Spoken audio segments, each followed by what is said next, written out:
L'élection législative française de 2024 suscite de vives inquiétudes à l'étranger, en particulier en Europe, chez nos voisins. Oui, l'arrivée du Rassemblement national, peut-être au gouvernement, en tout cas déjà pour le premier tour, en tête avec 33,5% des voix, cela alarme de nombreuses capitales européennes. Oh, il faut les voir, les observateurs étrangers qui craignent qu'une victoire de l'extrême droite ne réduise le soutien attribué par notre belle nation à l'Ukraine et également ne sape la posture européenne face à la Russie, face à l'ogre russe, face à l'ours, bigre, à l'ours.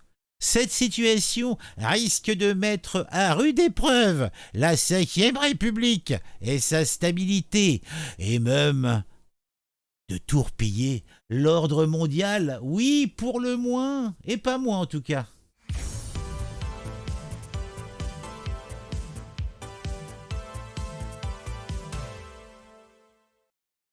Regardez-moi ça, législative, l'élection française alarme l'Europe qui redoute une issue destructrice pour le monde. Non mais carrément pour le monde.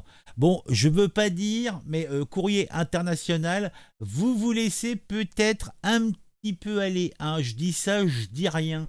L'inquiétude était déjà forte à l'étranger avant le premier tour des élections législatives de 2024 en France.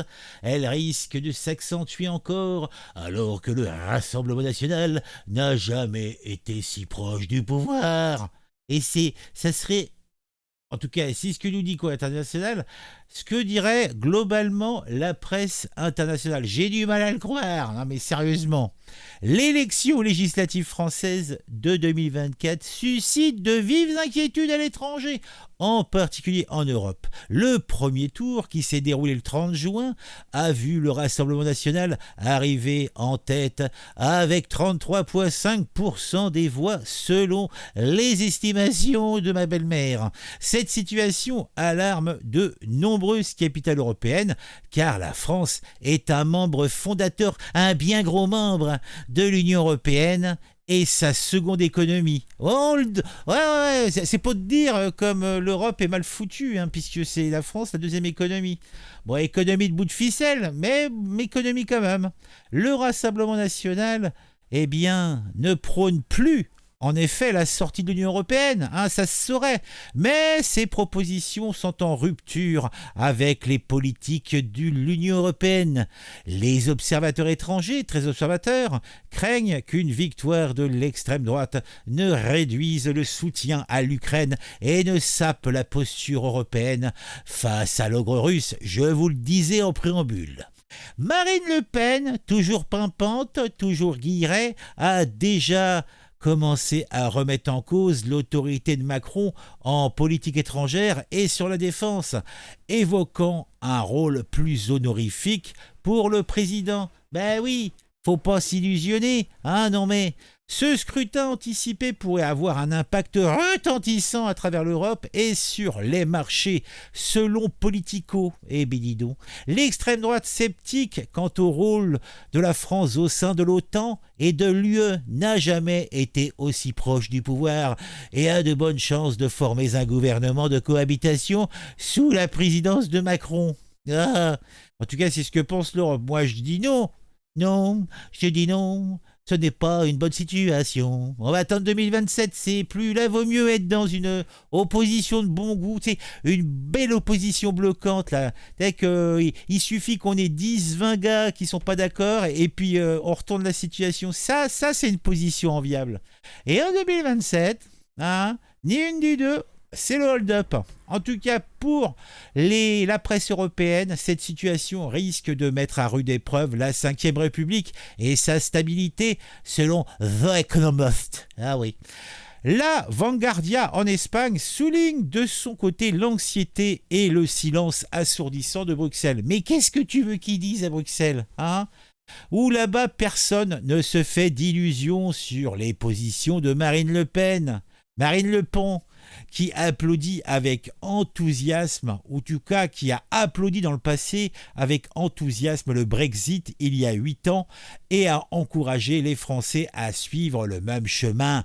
Les idées ultranationalistes du RN font peser des risques sur eux. Alors, des idées ultranationalistes, je sais pas, je vois bien ce que c'est nationaliste, mais ultranationaliste, ah, c'est plus blanc que blanc, c'est comme les pubs pour la lessive, c'est ça?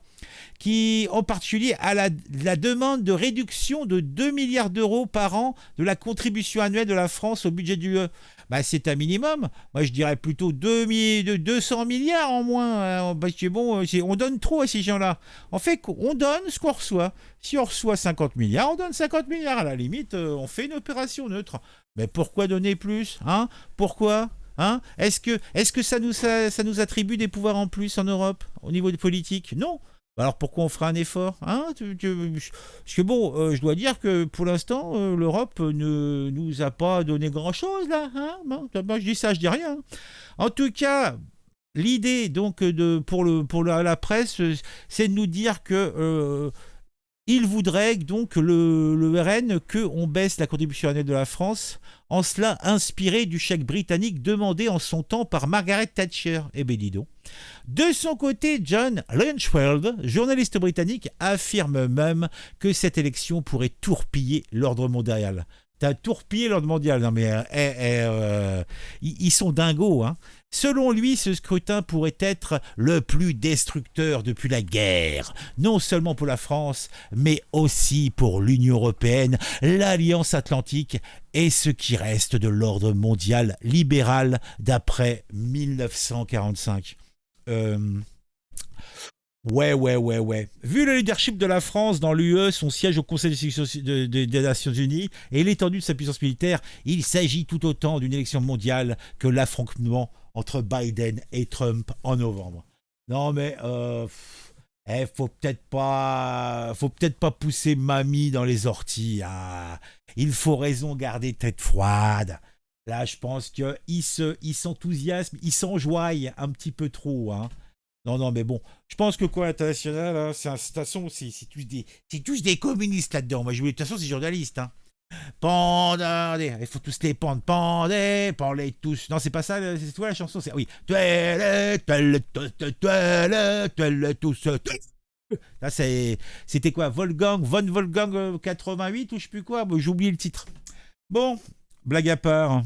On met un petit commentaire, on m'explique ce qu'on pense de tout ça. On met un j'aime pour le référencement, pour le plaisir. On s'abonne à la chaîne si on en a envie, si on regarde régulièrement les programmes.